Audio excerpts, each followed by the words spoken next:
Salut à tous. Imaginez de travailler dans un contexte, dans une entreprise, où vous avez un chef au-dessus de vous, et que ce chef est sur votre dos tous les jours, où il dit que tout ce que vous faites, c'est mauvais, où il ne laisse jamais aucune place à l'erreur. Il va contrôler chaque détail que vous faites. Il va regarder à quelle heure vous allez pisser, à quelle heure vous revenez des toilettes, si vous lavez bien les mains.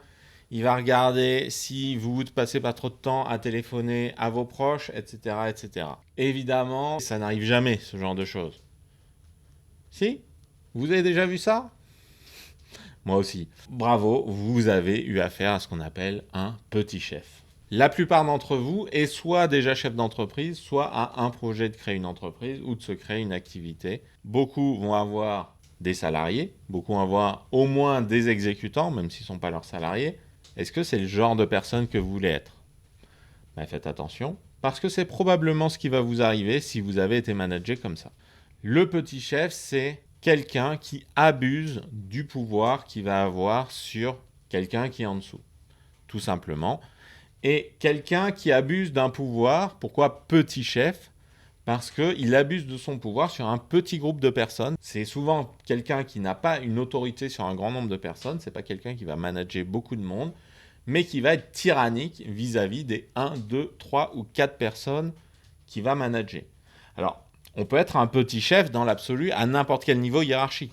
Si vous êtes chef d'un service, que vous avez 4 directeurs sous vos ordres et que vous tyrannisez ces 4 directeurs-là, et qu'après vous les laissez tyranniser tous ceux qui sont en dessous de la pyramide, alors oui, vous souffrez sûrement du syndrome du petit chef.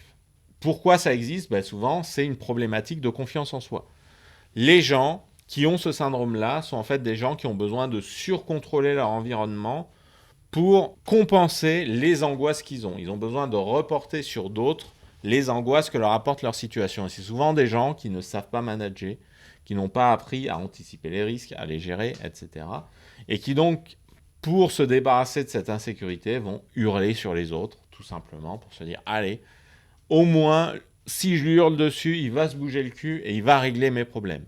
Souvent, comme beaucoup de phénomènes dont je parle ici, ce syndrome du petit chef, ça peut être multifactoriel. Donc, souvent, c'est aussi l'absence de vraies pratiques managériales, de vraies montées en compétences sur les pratiques managériales qui fait que on va compenser son incompétence en management par un surcontrôle de son environnement, alors qu'on sait normalement en management que très souvent, les gens vont donner le meilleur d'eux-mêmes quand on va être dans le bon niveau de vérification de ce qu'ils font, c'est-à-dire non pas être sur leur dos toute la journée.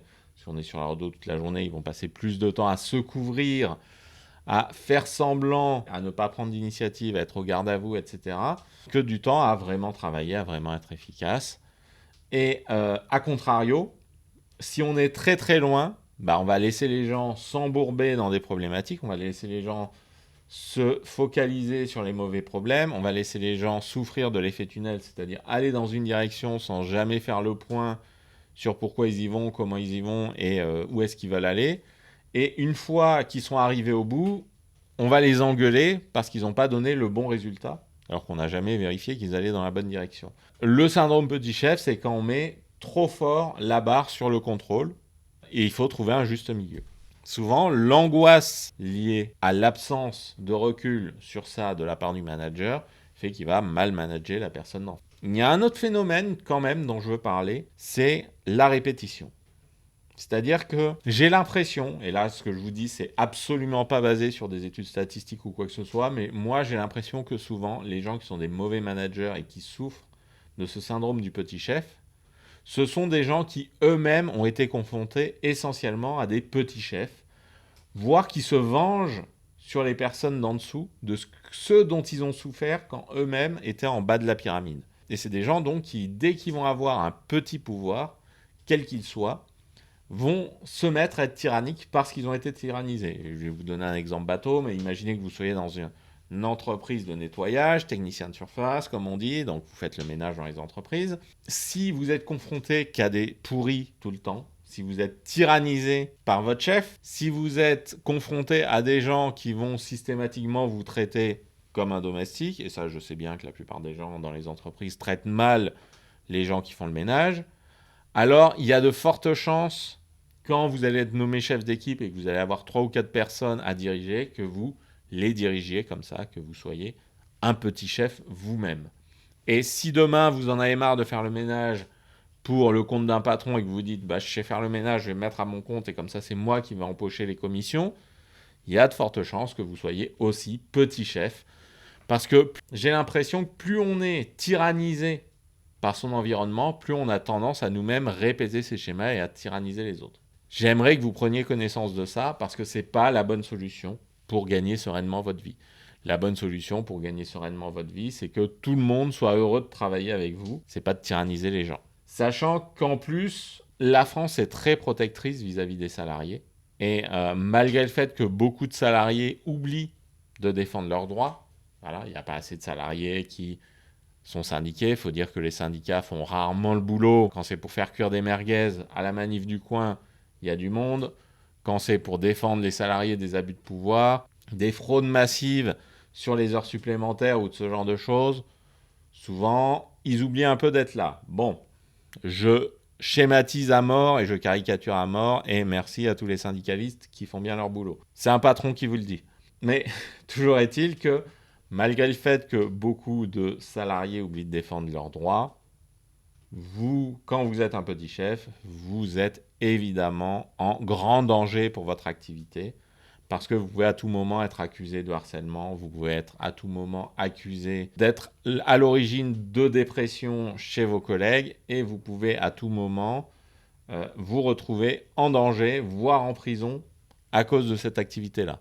Donc le meilleur moyen de gérer une entreprise, ce n'est pas de se mettre en danger de prison pour la pérennité de votre activité. Ça, c'est le pire qui peut vous arriver, mais ce qui arrive plus largement, c'est des démissions, des gens qui s'en vont parce qu'ils vont accepter de se faire tyranniser par vous pendant un certain temps. Puis dès qu'ils vont trouver une place ailleurs, ils vont y aller. C'est une moins bonne efficacité des équipes parce que les gens ne sont pas motivés, ils n'ont pas envie de vous rendre service. Vous êtes chiant avec eux, ils vont avoir peur de vous. Voilà, ils vont accepter peut-être de faire des quelques heures sup une fois de temps en temps parce que mais au bout d'un moment, ils vont être de moins en moins efficaces et on ne peut pas vraiment leur reprocher. Et bien entendu, beaucoup de gens vont éviter de vous faire remonter les problèmes. Ils vont mettre la tête dans le sable. Ils vont se dire, ouh là là, avec tel client, la situation n'est pas bonne. Si je le dis, on va m'engueuler. Donc, je préfère pas en parler, faire le dos rond. Et éventuellement, je vais démissionner de toute façon ou me mettre en arrêt maladie.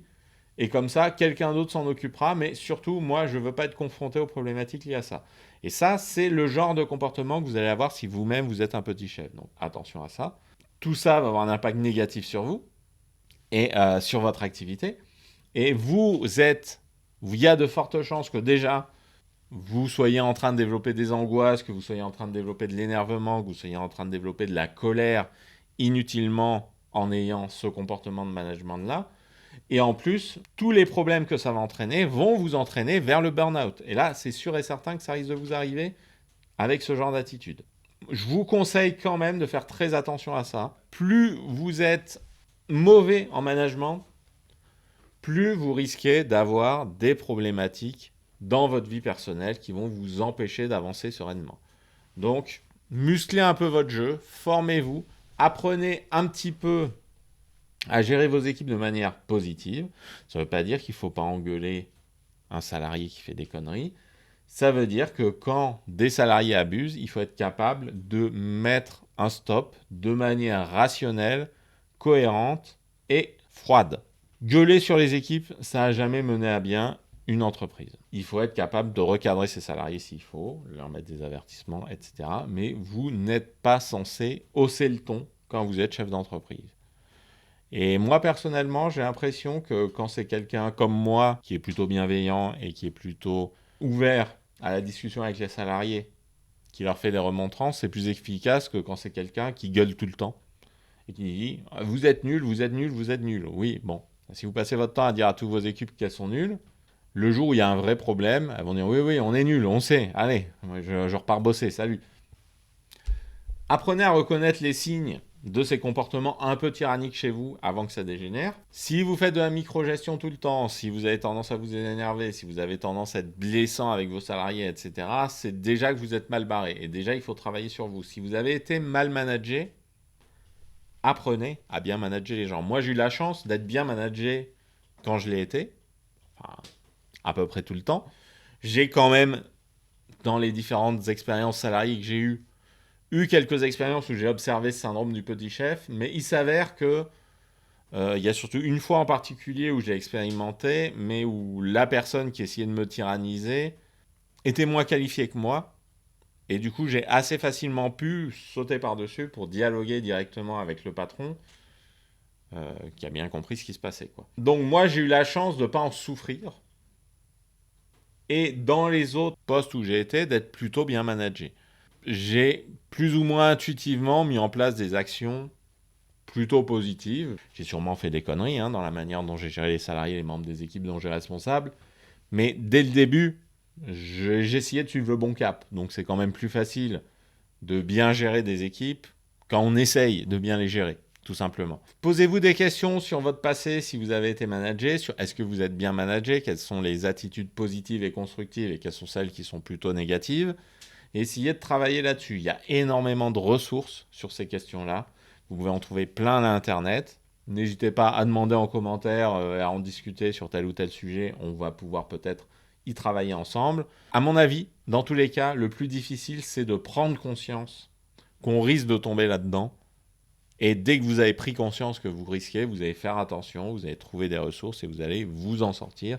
Et vous allez ne pas être un petit chef exécrable avec vos équipes.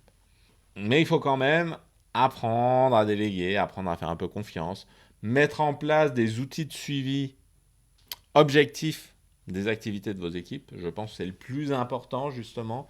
Pour bien les manager, il faut d'abord qu'ils soient conscients des problématiques de l'entreprise, qu'ils sachent quel point il faut qu'ils soient en mesure d'améliorer et de mesurer, et que ce soit franc vis-à-vis de tout le monde. Et donc là-dessus, l'amélioration continue, ça va encore une fois être une bonne solution pour votre organisation collective et pour l'organisation de votre management. Si vous-même, dans votre vie quotidienne, vous êtes concerné par un petit chef qui est tyrannique, alors il va falloir le gérer.